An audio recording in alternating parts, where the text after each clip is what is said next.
নমস্কার। আজকে চাকরির জন্য একটা উপায় বলবো, সেই উপায়টা যদি আপনারা করেন অতি অবশ্যই লাভবান হবেন।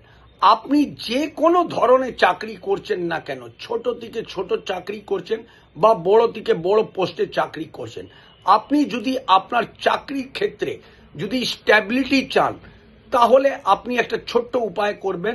শনিবারের দিন আপনারা একটা ঘোড়ার লালের আংটি অতি অবশ্যই নিজের মধ্যমা আঙ্গুলে পরে নেবেন। তাহলে আপনার জীবনের চাকরির ক্ষেত্রে কোনো রকমই কোনো প্রবলেম দেখা যেতে পারবে না।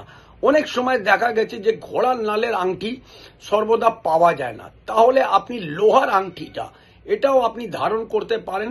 শনিবারের দিন সন্ধেবেলা আপনারা লোহার আংটি বা ঘোড়ার নালের আংটি ধারণ করুন। দেখুন আপনার জীবনের চাকরির মধ্যে অনেক স্ট্যাবিলিটি আসবে, কোনো রকমই কোনো কষ্ট দুঃখ আপনি পাবেন না। এই উপায়টা মেনে চলুন, লাভবান হবেন।